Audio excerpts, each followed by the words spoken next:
Hi, good morning, everyone. Thank you for joining in on a Sunday morning. My name is Guneet, and today we are going to talk about the SAT and the ACT exams, right? The idea here is to understand a high school student's journey from 9th to 12th grade and how these exams fit into their academic path, right? So in this webinar, you will learn the main things that you as students and parents need to plan and prepare for during this college admissions journey, right? And then we will do a little deep dive into these two exams, the SAT and the ACT, and we'll show you how we at ReWiser can help you along with the tools that we've built, right? So ReWiser is a high school learning support company, right? We assist students worldwide to help them achieve their academic goals. We work with them, as early as grade 8 and work all the way up till grade 12. We'll actually help them in two main areas. The first one being test prep, where we help them and coach them for SATs, ACTs, APs, IELTS, etc.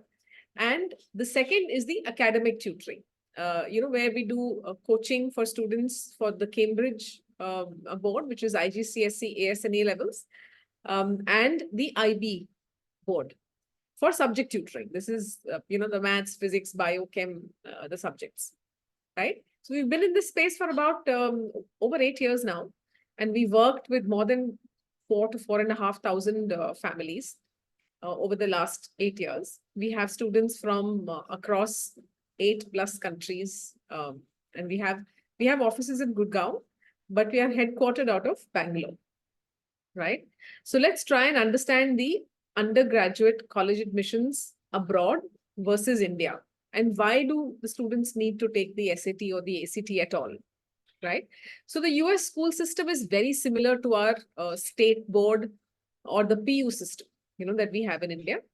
They have in the US, they have a core curriculum that is defined by the education board, and each state can choose how they want to conduct this curriculum. This results in varying levels of expertise in each subject, making it very difficult for the universities, to judge a student's caliber, right? So they don't have a standardized national curriculum like we do in India. We have the CBSE, the ICSE, where everyone writes the same paper. So when we say 98% in CBSE physics, we know exactly what that means, right? So therefore, the universities in the US needed to come up, they needed to even the playing field. It was very difficult for them to gauge the caliber of each student. So they collaborated with two companies, namely College Board, which conducts the SAT, and ACT.org, that conducts the ACT exam. Both are not-for-profit organizations, and they designed these two tests where students are assessed in math and English. The aim being that every student should know at least this much English and this much math, which in turn, helps the universities assess a student's ability to take on a college level course. So how well you score on these tests will ascertain which courses you are eligible for. So, in India, we have a very clear cutoff score system. So, if you get 99.9% in your 12th, you get into SRCC. If you get less than that, you don't get in, right? There are no clear cutoff scores in the US, but they have indicative scores for various courses in specific universities, right? So for example, if you're planning to do engineering in Georgia Tech, you would require a certain SAT score for the engineering program. But if you're taking another course within Georgia Tech, you might need a lesser SAT score, right? So based on the course, based on the university that you're applying to, it all varies. And within a university also, it varies based on the course you're applying for, all right? So when colleges, and universities, when they review your application for admission, they generally look at 4 main areas. First, of course, and the most important is academics, right? Foreign colleges and universities are really interested in your overall academic performance. Whereas, in India, colleges are mainly interested in your 12th grade final board exam result, right? International colleges will look at your grades from 9th, 10th, 11th, and 12th. They'll be looking at your academic performance across 4 years. This means you need to start focusing on your academics early on, because colleges are looking to see how you've grown and how you've improved, right? And this is the first and the most important aspect of your college admissions, because if you don't have your academics in, I mean, even if you've got a great SAT score, that's not going to help you. You need to have your academics in first. The second aspect which they look at while reviewing your application is your standardized test score, which basically means, if you're in India, it's a very different system. We have these competitive exams depending on the field that you're interested in, right? So if you're applying to study engineering, you'll write the JEE. If you're looking at medicine, you'll write NEET exam and the CLAT. It's very specific. That's how it works in India, right? But outside, it's very different, right? They've got only this one standardized test, SAT or the ACT. It's not like you have to pick one based on your major, right? You can go choose either one of them and you don't have to take both. So whether you're planning to study economics, finance, engineering, medicine, biochemistry, whatever you're planning to study, you only have to take this one same single exam. All right. The other thing that college admissions counselors really look at is your profile. Now, what do we mean by profile? It's basically how you show the college who you are as a person and what major area of study are you really interested in pursuing. So let's say you're keen on, say, computer science as your major. You have to show them what are you doing in computer science other than what is happening in your school. To showcase your interest in computer science, you could do multiple things. You could make an app that is, helping out or solving a problem for a certain group of people in your society. You could do multiple things. You could write a white paper. You could,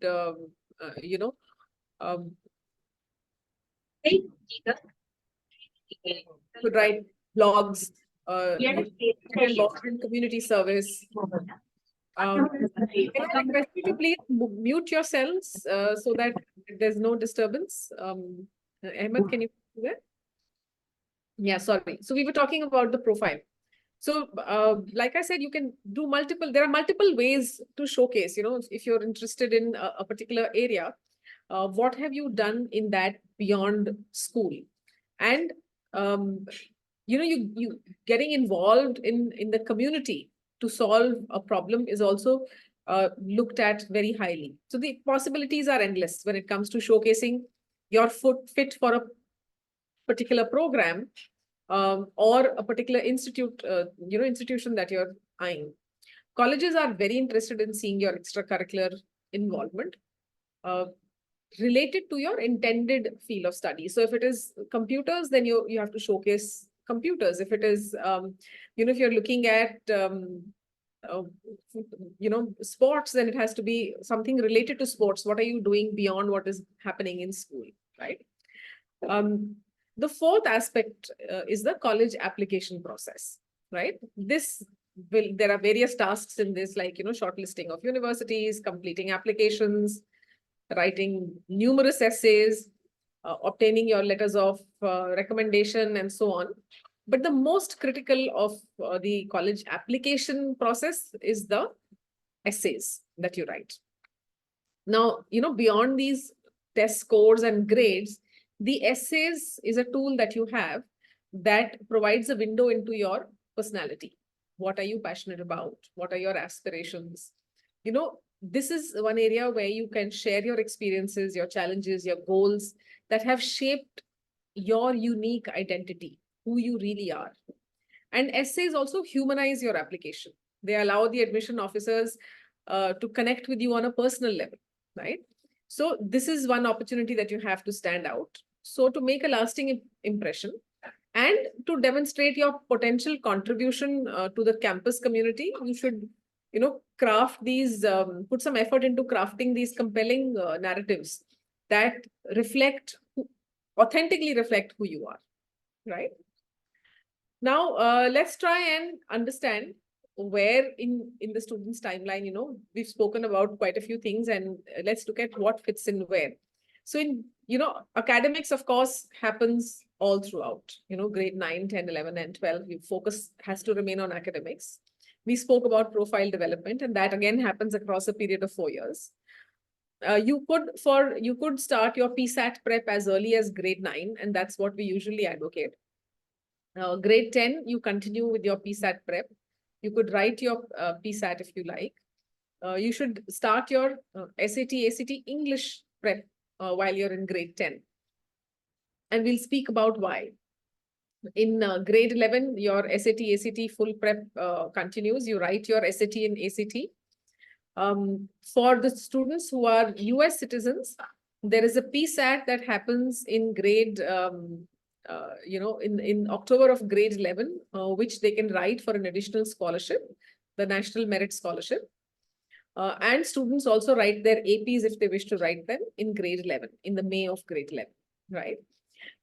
Grade 12, for students who would like to take another attempt or the second or third attempt, they can do that. Usually it will follow through within, it will overlap into your grade 12. You could write your SAT or ACT again there. And of course, the college application process starts in quite seriousness by the end of grade 12. Of course, your applications are going by October or December. And then, of course, the college year begins, right? Your freshman year begins. Now, the focus for today's conversation is going to be the SAT and the ACT, right? All right, let's try and do a deep dive into the the SAT test. This is, of course, into the SAT and ACT test. So this is going to be the core of today's webinar. This SAT exam is conducted 7 times in a year, with the next one that's going to be in June. We've just had one in May. Then the next one is in August, October, November, December, March, and then May, right? While candidates are permitted to take the exam multiple times, it's generally advisable to not to take more than 2 attempts. Very few students end up taking a 3rd attempt, but they have various reasons for it. And okay, now let's understand.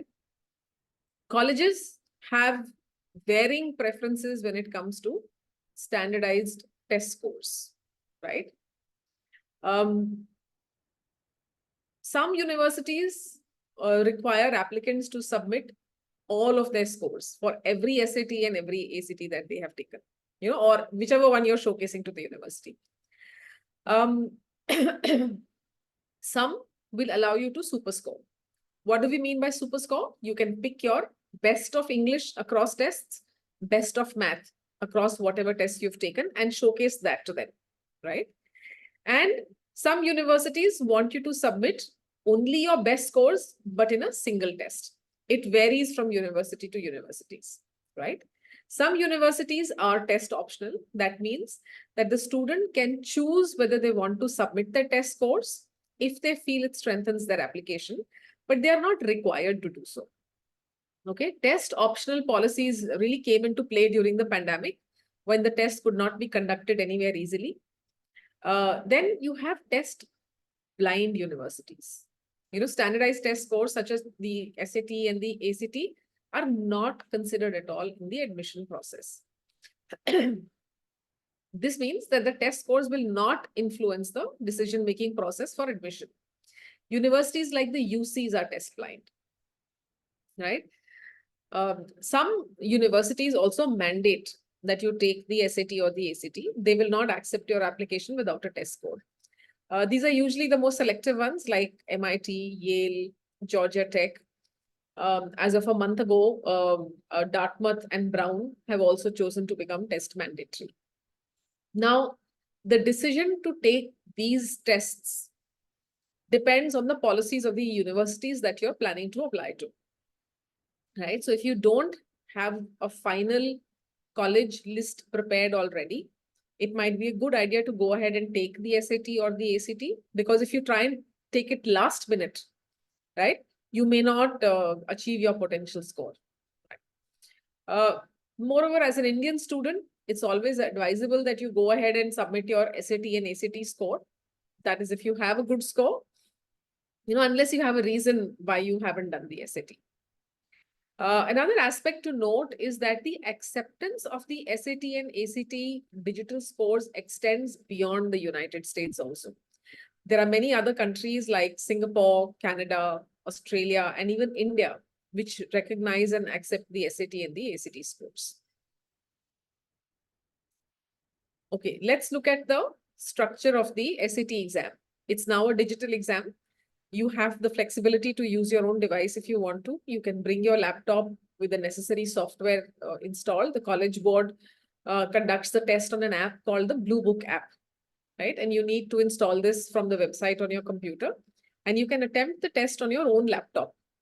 It's a very friendly user interface. It has a clock. Earlier, used to have this clock at the end of the hall, but now you have a clock on your screen. You will be able to see everything there. You will also have a digital calculator. So all your math formulas are there in one place. So you have good access. It's a very user-friendly interface, right? It's a notably shorter test when SAT. The digital SAT is a very shorter test when compared to the ACT, right? It's only for 2 hours and 14 minutes. So, let's get into each of the tests. So first, let's talk about the digital SAT. Let's break down the exam structure. There are 2 sections, English and Math. Each of these sections have 2 modules. So the English section consists of 27 questions each. There are 2 modules of 27 questions each, totaling of 54 questions that you need to attempt. For each module, you're going to have 32 minutes, right? Totally, you will have 64 minutes to complete these questions. So the point that I would like to make here is that the SAT English section allows you 1.19 minutes per question. This is a crucial figure, and we'll revisit this later when we are discussing the ACT. For Math also, there are 2 modules, each with 22 questions, totaling to 44 questions that you will be attempting. You will have 35 minutes for each of these modules, giving you a total of 70 minutes to complete the Math section. Again, let's note the time. You will have 1.59 minutes per question. Scores will range from 200 to 800 points for each section, with an overall score of 1,600 points. So there's 800 for Maths and 800 for English. And your score will be between 400 and 1,600, right?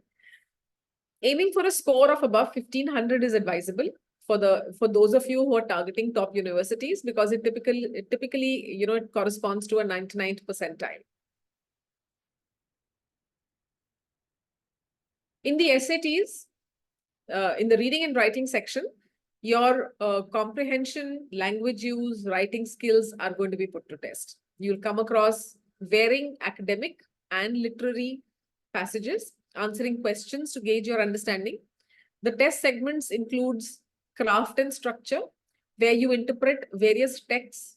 They focus on vocabulary and text evaluation. Then you have information and ideas, which includes infographics, graphs, also looking at texts and interpreting them.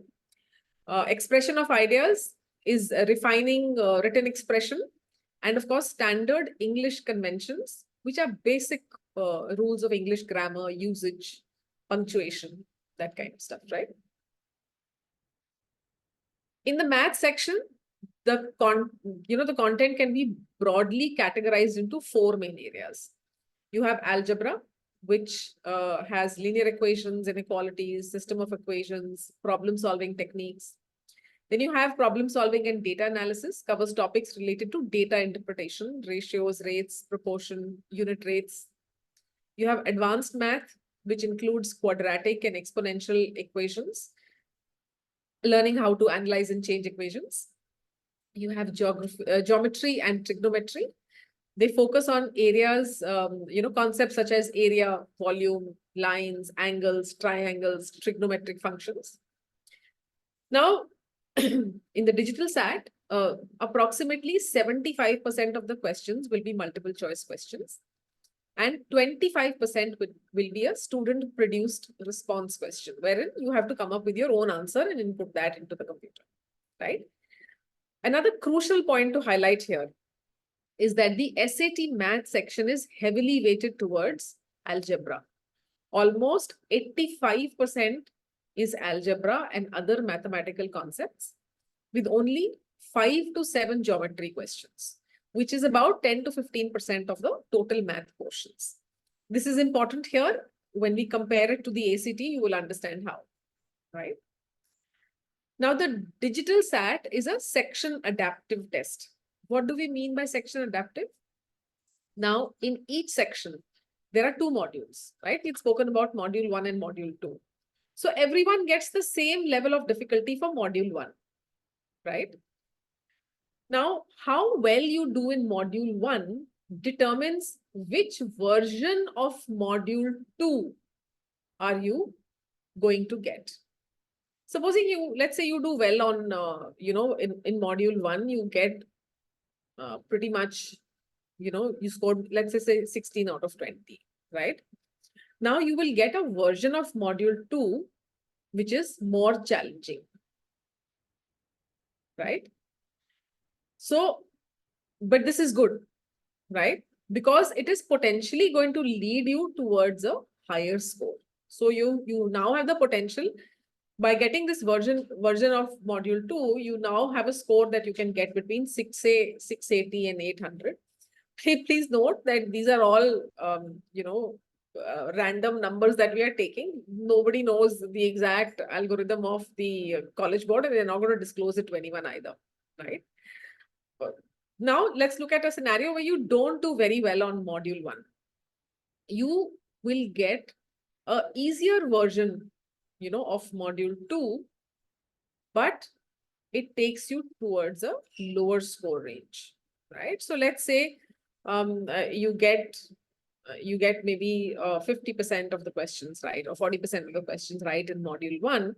You get a version of module 2, which is easy, but it limits the score from maybe 440 to 560, right? So even if you get all the questions correct in module 2, you will not be able to score more than 560, right? So this is what we mean by section adaptive. So it is crucial that you do very well on module 1 if you want to maximize your overall score, right? Now let's talk about the ACT. In the ACT, there are 5 different sections: English, math, reading, and science. And there is an optional essay component. The English section allows for, there are 75 questions for which you get about 45 minutes. Math, you will get 60 minutes for 60 questions. Reading and science, you get 40 minutes to complete 35 questions each. Scores, for the 4 main sections that we spoke about, English, math, reading, and science, you will get a score that ranges between 1 and 36. And to get your composite score, you will get an average. So you will add up all of these and you will get an average score from 1 to 36. The optional essay is scored separately on a scale of 2 to 12, and it's not part of the overall score, composite score that you get, right? So it's a much longer test. Now let's delve deeper into the different sections of the ACT. The first section on the ACT is English, very similar to the grammar part of the digital SAT. However, there's a notable time difference here. You're allotted only 45 minutes to solve 75 questions, giving you approximately 36 seconds per question. So if you remember, the digital SAT was giving you 1.19 minutes per question. So basically, the ACT gives you a lot less time, but the questions are more straightforward and have a very direct style of questioning, right? So you do have to solve many more questions in a short of time of frame, but there's far more, I won't say easy, I'll say more straightforward, right? So you have to be really quick at solving these questions. Now you need to ask yourself whether you are somebody who's okay with doing more questions with less time, or are you someone who doesn't mind doing complex questions, but with more time, right? And what are they testing in this section? They're testing, there are two parts, largely. One is usage and mechanics, basically means grammar, punctuation, sentence structure, and so on. Basically, you must know the rules of the English language and you have to be able to implement them correctly, right? The second thing being tested here is rhetorical skills. You know, your big picture ability to make sure that the passage has a writing flow, makes sense, and, communicates a point effectively, right? Now, next up is the ACT math section. Here you're given 60 minutes to do 60 questions, giving you roughly 1 minute per question. If you remember, in the digital SAT, you had 1.59 minutes per question, right? So in the ACT, there is a significant reduction in time, almost by about 50 to 60%. What are they testing? This is interesting. Algebra and geometry trigonometry are the two broad categories which are being tested here. The difference here is the content distribution, right? So particularly with geometry and trigonometry, if you realize, you are roughly doing about 27 to 28 questions here in this section, the geometry trigonometry section, which is almost 45% of your paper, as compared to the digital SAT, where it was only about 10 to 15%, right? So these are the things you will need to keep in mind when you're making a decision, right? The digital SAT was very algebra heavy. ACT is equally spread out between algebra and geometry trigonometry. This also means if you are not very comfortable with algebra, you might want to take the ACT, or vice versa. If you're very comfortable with algebra, you might want to stick with the SAT, right? Then you come to the reading section. This is the third section, and you're given about 35 minutes to complete 40 questions, giving you roughly 52 seconds per question, right? The ACT section is, reading section is very similar to the SAT section in the sense that they're testing similar skills within a comparable time frame, but there are two major differences to note here. Firstly, the structure of the passages differs. In the ACT reading section, you will encounter one long passage followed by 10 questions, right? You will have a total of 4 passages, and these passages are taken from various genres, always prose, fiction, social science, and humanity or natural sciences. But in the SAT, you don't have long passages. You have shorter passages. They have shorter paragraphs to analyze, but in a similar time frame. So there you are going to be reading 32 short passages, right? So the second difference is the digital SAT. In the digital SAT, the content is very dense. It's not very simple and straightforward. The questions tend to be more intricate and nuanced, requiring deeper analysis and critical thinking skills. In comparison, the ACT reading passages and the questions are very straightforward and much simpler, right? Excuse me.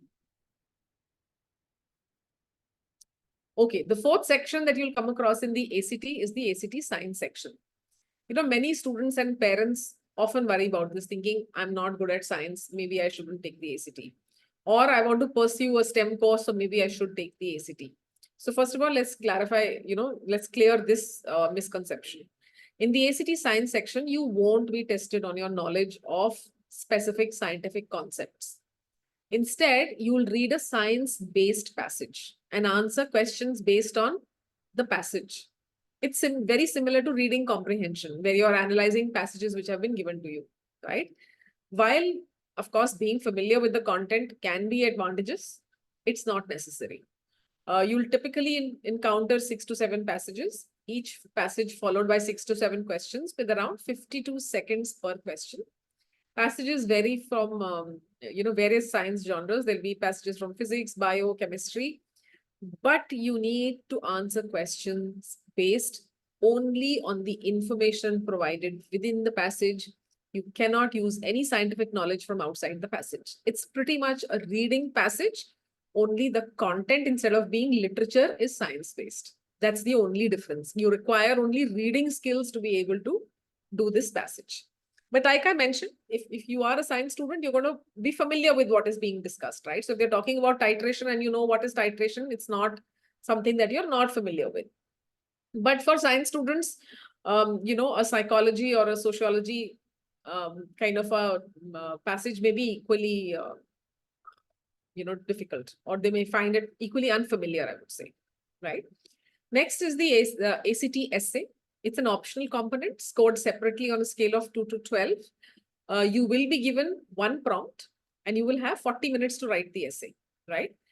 This basically assesses your ability to analyze a complex issue, develop a clear perspective, support your ideas with relevant evidence. And while it is optional, it can provide colleges with insight into your writing skills and your critical thinking abilities, right? Now, choosing between the SAT and the ACT can seem daunting, but there are factors to consider that can help you make an informed decision.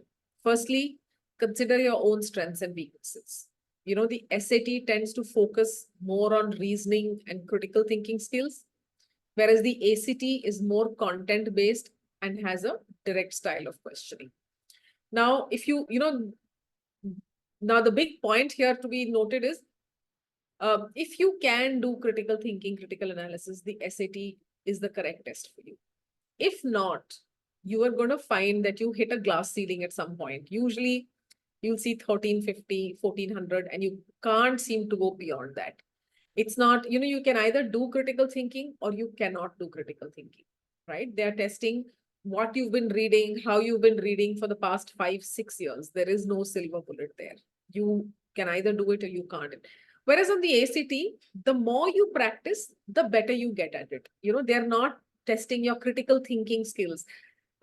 It's very simple, it's straightforward, very direct. If you look at the questions itself, you'll find that the ACT questions are 1.5 lines, 2 lines. The SAT questions itself are 4 lines. Each answer option is 2 to 3 lines, whereas in the SAT, it may be like 4 words, 5 words will be the answer option. So it's a very direct style, but they've caught you on time. You really have to be very good. There's no time to think out there, right? So like I mentioned, think about the timing. SAT gives you more time per question, which can be beneficial if you need extra time to think through your problems. But ACT is a faster pace with more questions, less time. So if you're good at working quickly and efficiently, ACT might suit you better. If you can do critical thinking, SAT might suit you better, right? Now, the other point to be considered is math. If you find math difficult, it might be better to take the ACT, because in the digital SAT, 50% of the portion is math and complex questions. Let me tell you, there are questions where sometimes you have to solve multiple steps to be able to arrive to the answer, right? Whereas in the ACT, math is only 25%, right? It's one of 4 sections. And again, more straightforward questions. I won't say it's easy, but you can practice your way to success on the ACT. Then it's the time. The SAT is much shorter. It's a 2-hour, 15-minute test, whereas the ACT is almost a 3-hour test, plus the additional optional essay if you're planning to take that. So that's 3 hours plus 40 minutes if you're taking the essay. So you need to evaluate which format plays to your strengths and preferences. Our recommendation is that you take a diagnostic test for both the exams and see which one feels more comfortable and gets you better results. Ultimately, the best one for you is the one that allows you to showcase your abilities effectively, right? So following the webinar, you will receive an email containing a registration link for the free digital SAT and the ACT diagnostic test. Please take the test at your convenience and assess your current standing and determine which test is best for you. These are free full-length diagnostic tests. If you want, you can book a one-on-one consultation with us. And we will be happy to take you through the report and help you decide which one is better suited for you. Again, this is a free of charge consultation. There is no cost assigned with this, right? Now, about the PSAT or the preliminary SAT. This is just a shortened version of the SAT exam. It is conducted once a year by various schools. If your school doesn't offer it, you can see which school in your city conducts it, and you can register there as a private candidate also. But the important question here is, should you even be writing it? Is it required? So students, firstly, it's not mandatory. For Indian citizens, not at all. It's just a preparatory test, right? Students may opt to take the PSAT for various reasons. Some of them do it because if you're applying for certain summer school programs, they will want you to have taken your PSAT. They will want your PSAT score to allow you to apply for that summer program, right? Some students will take it just to assess where do they stand globally. How prepped are they right now. For US citizens who are in grade 11 might want to take the PNMSQT, which is the PSAT, which is the qualifying test for the National Merit Scholarship, right? Again, so you get an additional scholarship if you are a US citizen, but please be aware that this is a qualifying test. There are a couple of steps more that you need to clear in order to be eligible for that scholarship. For them, it's like, the US is trying to find, it's like a talent hunt. They are looking for accelerated students who they feel can, who they feel might be able to get this merit scholarship, right? It's only for accelerated students, and they're trying to, and this happens, you need to take this in the October of grade 11. It happens only once a year. The NMSQT, you're eligible to take it only once, right? That's about the PSAT. For Indian students, it's just a practice test. You don't have to do it. But if you are planning to take the SAT, it's a great time. My recommendation always is to start in grade 9 itself, so that you have an idea of what is it that you're preparing for. Let's discuss our pedagogy briefly. We divide our program into 4 phases. The first one, like we had spoken about, which is the diagnostic test. This, it helps you understand which test should you be taking, the SAT or the ACT. But this also gives you an idea as to what are you preparing for. What is the exam, what is the training that you're getting ready for, what are you expected to deliver by the end of it. It also tells you your current prep levels, right? And if you're deciding between the SAT and the ACT, it will tell you which one, is more suited to you and where are you likely to see a higher success.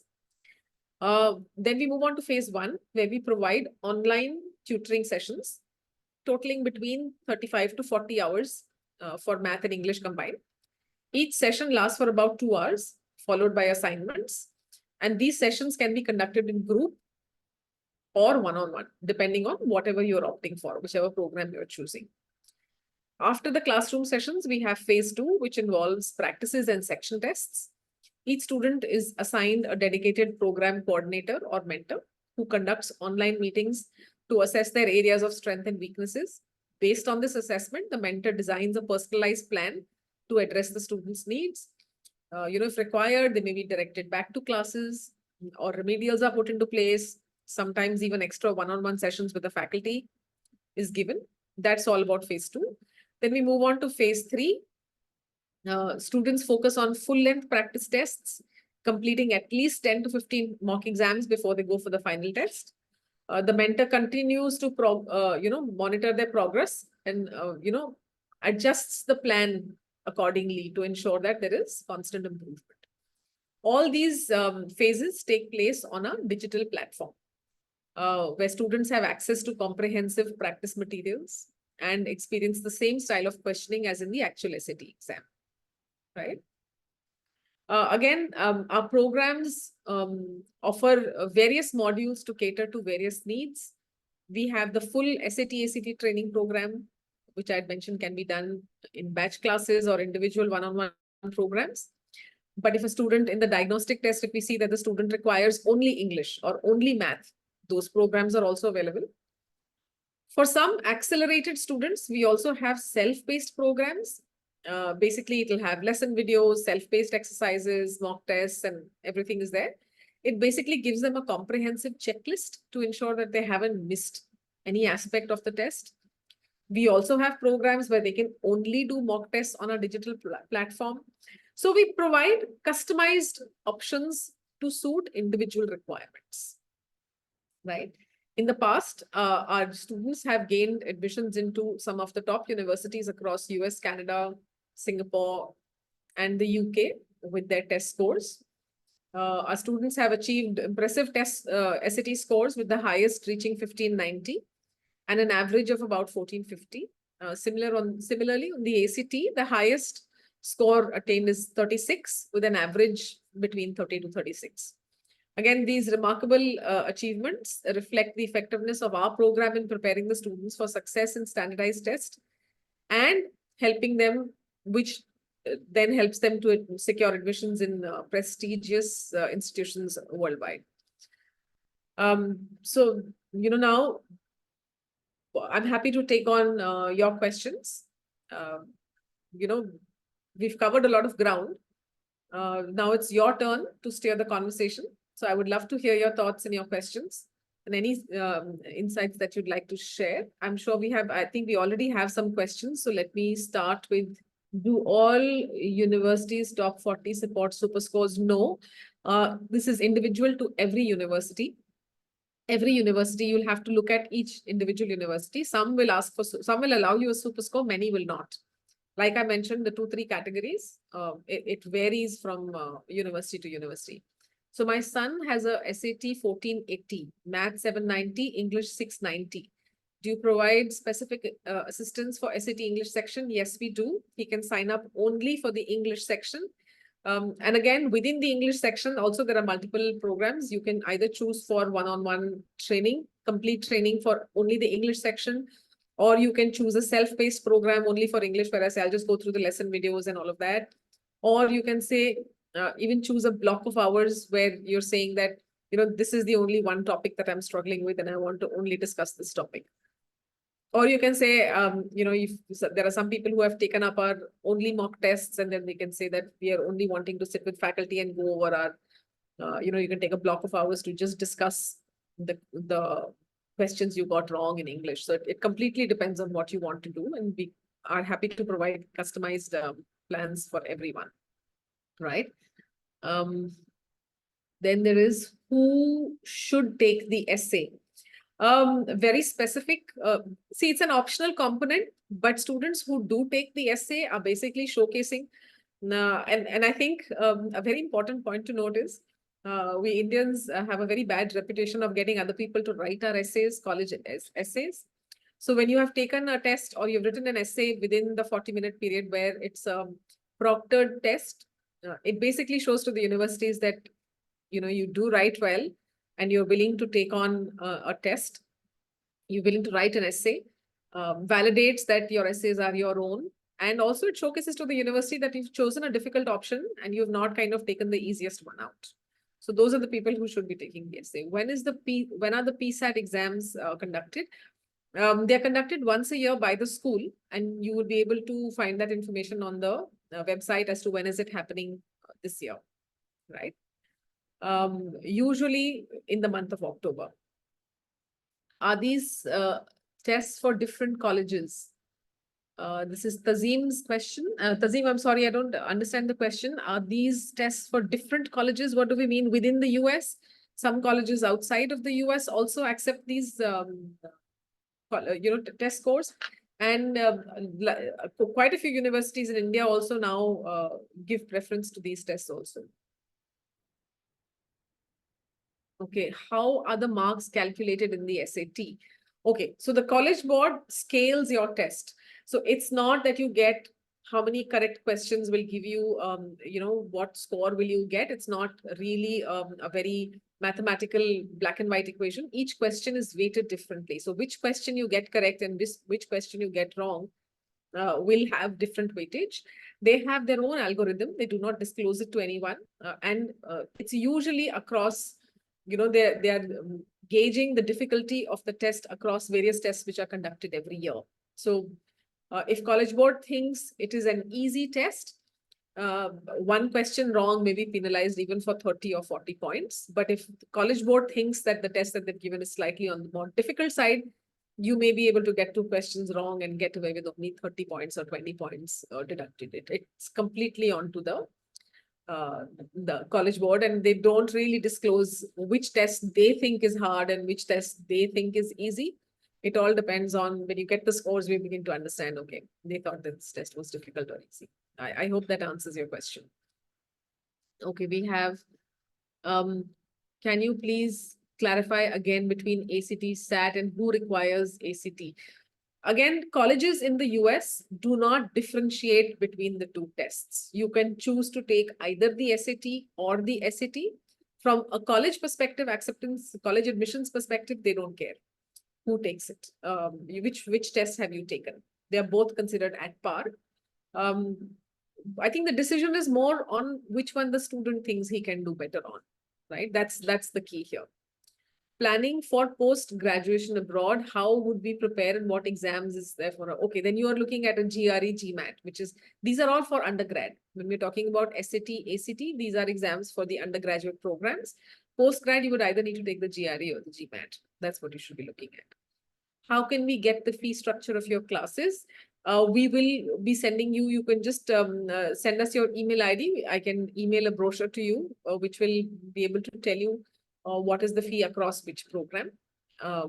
We can make a note here also, Arpita, someone from the ReWiser team, if you can please send Arpita, just drop your email ID. There is also a WhatsApp group. There is a form actually at the end of, in this chat itself, there is a form, and you can fill out this form, and that will give us the information that we require so that we can send you information about the programs and the fees. Okay, within the US. Okay, so Tazim was asking within the US. Okay, are these tests for different? Yes, these are tests for colleges within the US, but like I had mentioned, some colleges outside the US also are interested in these scores. I mentioned, some colleges in Singapore, Canada. I know there are some colleges in Australia which will give you a scholarship if you get above a 1550 kind of a score. So it's very specific. Thanks, Arpita, for your email ID. I will have someone send you this thing right away, the fee structure and everything. There is a form which we have put in the chat box. I would request you guys to please fill out that form. We also have a WhatsApp group. If you're already a part of that group, great. Otherwise, you can, you can just drop your information there as well. We keep posting some information sessions or whatever we are having. If there is anything else that you would like to know about the SAT, ACT, or even academic tutoring or even APs, do reach out to us, and we are happy to have, like I mentioned, a consultation. We can do a free consultation and we can take you through the information that you require in detail. I mean, we do academic tutoring also for IB, IGCSE, ASA levels. Like I mentioned, we do like a year-long, we do crash courses, we do specifically exam prep, how to write papers, how to get scores from the information and knowledge that you already have. We do that as well. So thank you so much for your email IDs. Someone from the ReWiser team, please make sure we send out the details to them for the fee structure and everything. The diagnostic test, definitely, go ahead and take that diagnostic test. Do Indian students get SAT fee waiver? No, we don't. It's about $100 and we need to pay that. I mean, I've not really heard of any cases.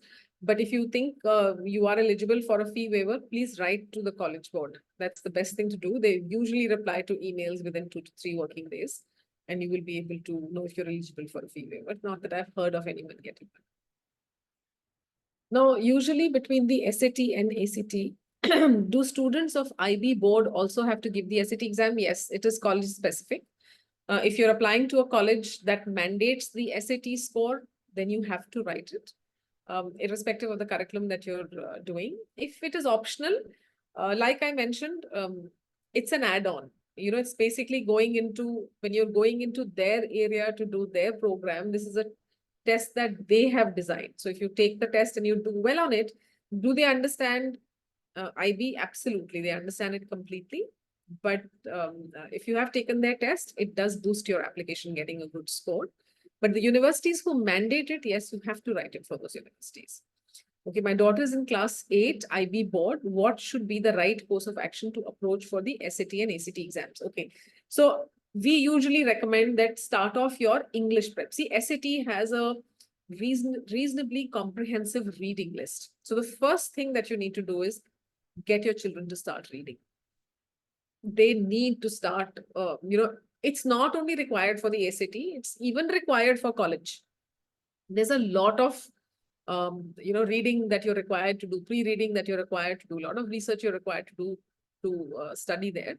So having a habit of reading really goes a long way. So my recommendation would be start the English portions in grade 9 itself, because it gives you a chance to build on your vocabulary. It gives you a chance to understand, the various writing rules. And let me tell you, IB and IGCSE, Cambridge, grammar is not taught directly. CBSE and ICSE students learn grammar and all the grammar rules through middle school, while IB and IGCSE students are expected to have a higher, to be able to do a higher level of reading and understanding. They're not really taught the rules directly. They're not taught what is a comma splice and where do you put a comma and where do you put a semicolon. It's not taught to them in a very structured manner.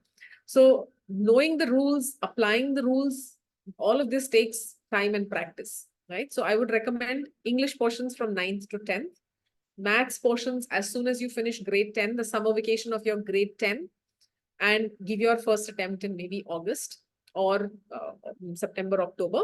And second attempt could be in March for IB students because they have exams in May.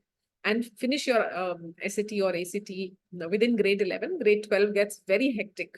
If you look at the college essays that you have to write, I mean, Stanford alone has 11 essays. And if you're applying to 10 plus universities, that's like you want to have as much free time as you want to have in grade 12.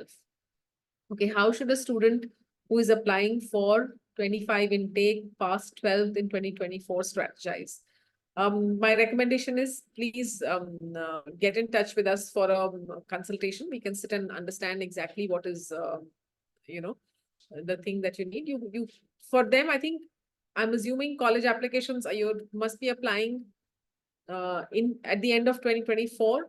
If your SAT scores are not in already, then start your prep as soon as you can. And make sure you have your scores by October, latest by December if you're doing regular application, so that when your applications go in for the intake of 2025, your SAT scores are ready. So as soon as possible is what I would say. My son will be taking the August SAT. Will 2 months of preparation suffice? Okay, usually we say 4 to 6 months is a good amount of time that you require for your SAT prep, a minimum of 4 to 6 months. 4 months if you're doing it in your summer vacations, and you're able to put in 2 to 3 hours every day towards your SAT prep. 2 months is a very short time, but it depends on the student's caliber as well. I've had students who've done it in a month, but the student was applying for NEET, was also, was applying for JEE, was also a top writer. In fact, she won the Tata Literary Award for the best essay. Again, the gap wasn't much to cover, so she was able to do it in a month. But for an average student, I would say 2 months is less. But again, it depends on how much time are they willing to put towards the SAT prep and what is the gap between where they are and where they need to reach. Usually, average students 4 to 6 months. Okay, I think I missed a question. Can my daughter take the diagnostic test for the SAT and ACT at this stage? This was Sandhya's. She is in class 8. So I think some of the math concepts she may not have done at all. So I would say take an English test so that you will get an idea. But no harm in taking the test. But I don't want her to get demoralized, right? Because if I think a lot of the topics might not have been covered in grade 8 in the math part, right? Okay, will giving the exams during Feb, March be convenient for September intake? I think if I'm not mistaken, if you're applying to the US, the early admissions applications go by the end of October and general applications go by 31st of December, if I'm not mistaken. Best person to speak about this would be your college counselor. But do reach out to us on a personal consultation. I'll connect you with someone who'll be able to answer these questions. So Feb may be too late if you're applying for, because the applications will, for the September intake, the applications will go by 31st December latest, is what I'm assuming. You know, the acceptances for 25 September start coming in by Feb, March. So taking it in Feb, March might be too late. Planning for the PSAT in October, when to start the preparation right away. Kalpana, I think the best thing would be to start right away. Can someone from the ReWiser team extend it by 5-10 minutes, please? We still have questions coming in the webinar. So right away, I mean, PSAT is pretty much the same as the SAT. It's not very different. It's almost, I can say the hardest question on PSAT is not equal to the hardest question on SAT, but there is a very small gap. I would say 3 to 5% gap in the two tests. So it's pretty much the same. So start right away. Do you also help with applying in colleges and getting scholarships? No, our company does not do it. We are a complete coaching company, but we have multiple tie-ups with people with college counselors. Again, if you want, we can share, just fill up the form, write down your what you would like help with, and we will connect you to a couple of them who work in this space, and they'll be able to help you out.